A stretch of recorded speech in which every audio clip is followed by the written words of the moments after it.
আসসালামু আলাইকুম এভরিওয়ান। কোয়েল পাখি কতদিনে ডিম পাড়ে? 0 দিন থেকে শুরু করে একদম ডিম পাড়া পর্যন্ত কোয়েল পাখিকে কীভাবে আপনি লালন পালন করবেন, কীভাবে লালন পালন করলে কোয়েল পাখি সঠিক সময়ে ডিমে আসবে। আমি যেহেতু নতুন করে কোয়েল পাখির খামার শুরু করতে চাচ্ছি, বা আমি অল্প স্বল্প কিছু পাখি দিয়ে কিন্তু শুরু করছি, কারণ আমার যেহেতু পূর্বের কোনো অভিজ্ঞতা নাই, তো আমি চাইতেছি বড় করে খামার করার আগে ছোট পরিসরে একটু খামার করে আগে বোঝার, শিখার, জানার, অভিজ্ঞতা অর্জন করা। দেন তারপরে আমি বড় আকারে ইনশাল্লাহ কোয়েল পাখির খামার করবো, এবং পরবর্তী সামনে যে শীত আসতেছে ওই শীতের মৌসুমটা ধরার ইচ্ছা আছে আমার।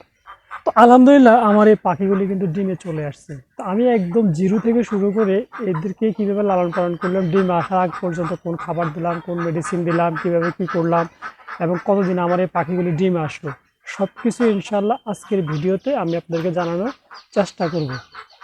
তো এই যে দেখেন এখানে 2টা ডিম।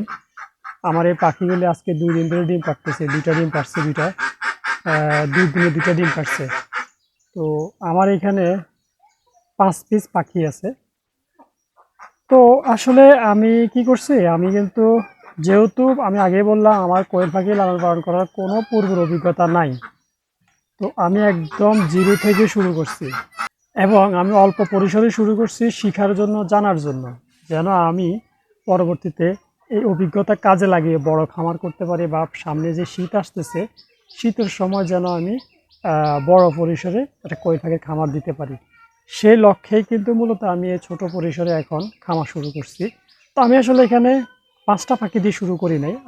আমার হয়েছে কি, আমি একদম শূন্য থেকে শুরু করতে চাই সব কিছুই। যে কারণে আমি কি করছি, আমি একজন খামারের কাছ থেকে 50 পিস 20 ডিম কিনে নিয়ে আসি।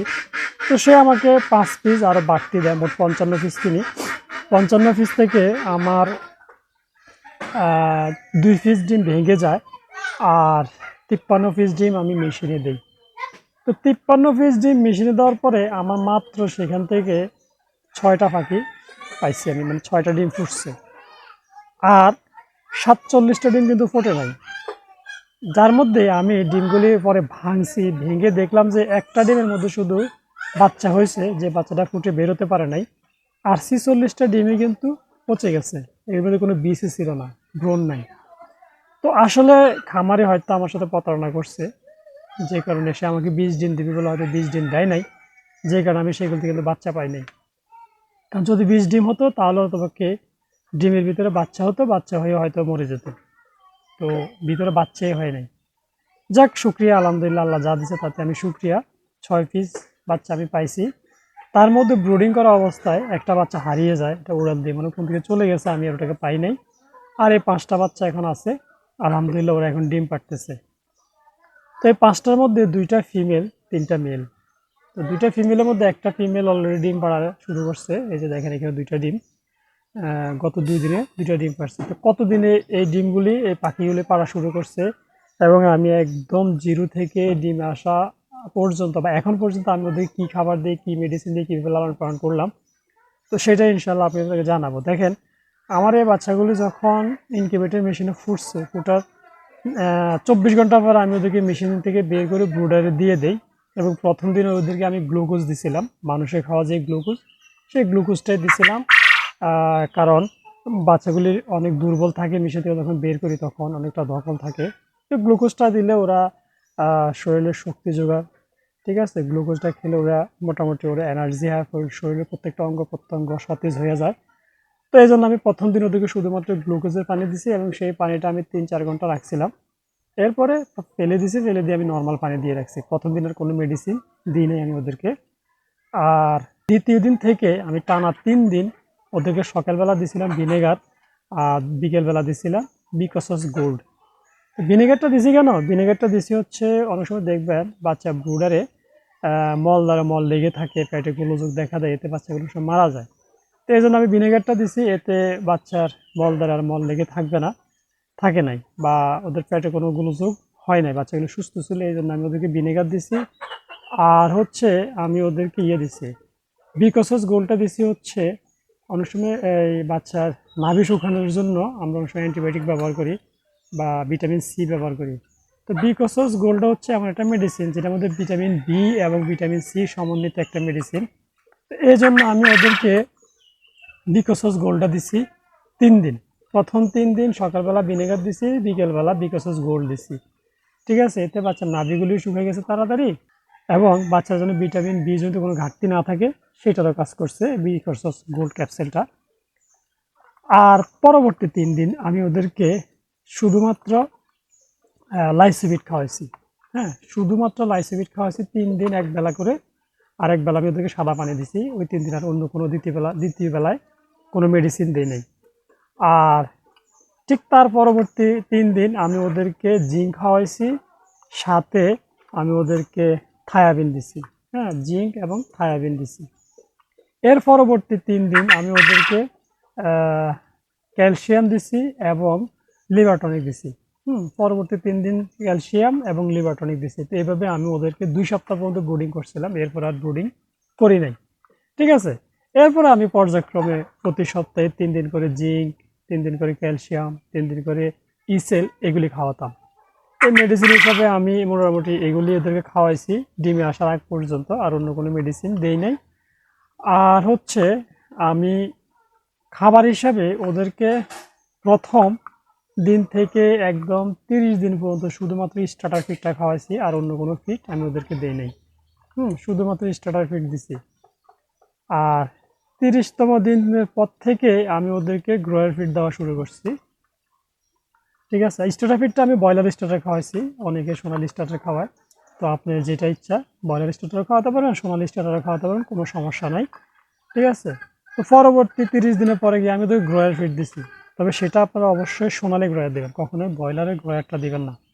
ব্রয়লারের গ্রোয়ার দিলে ওদের পেটে চর্বি জমে যাবে, দেখা গেছে এরপরে ওরা ডিম পারবে না। এই জন্য আপনারা 30 দিনের পরে আপনারা ওদেরকে সোনালি গ্রোয়ার ফিডটা দিতে পারেন। আমি সোনালি গ্রোয়ার ফিডটাই দিছি। আর এই সোনালি গ্রোয়ার ফিডটা আমি ওদেরকে 7 দিন খাওয়াইছি। 7 দিন পরে গিয়ে আমি ওদেরকে লেয়ার ফিডটা দেওয়া শুরু করছি। মানে ডিম আসার আগে আমি ওদেরকে লেয়ার ফিডটা দেওয়া শুরু করছি, এবং এখন পর্যন্ত লেয়ার ফিডে চলতেছে। এবং আলহামদুলিল্লাহ ধরেন আপনার এই পাখিগুলি যতদিন বেঁচে থাকবে, ততদিন ডিম দিবে, ততদিন শুধুমাত্র লেয়ার ফিডে চলবে। আর মাঝে মাঝে আমি মেডিসিন দিই। এই যে আজকে অলরেডি আমি যে এখানে ইসেল দিয়ে রাখছি, এই পানিতে ইসেল দিছি। আর এই যে দেখেন খাবার হিসাবে আমি ওদেরকে লেয়ার ফিডটা দিয়ে রাখছি। ঠিক আছে, তো আমি এইভাবেই ওদেরকে মূলত লালন পালন করতেছি। আর এইভাবে ওরা ডিম দিছে হচ্ছে, আমি যতটুকু জানছি, বিভিন্ন ভিডিওতে দেখছি, বিভিন্ন জনের সাথে শুনছি, পাখি নাকি 45 দিনে ডিম দেয়, কারো কারো পাখি নাকি আবার এর আগেও দিয়ে দেয়। তো আমারগুলি কিন্তু আসলে এর আগেও দেয় নাই, 45 দিনেও ডিম দেয় নাই।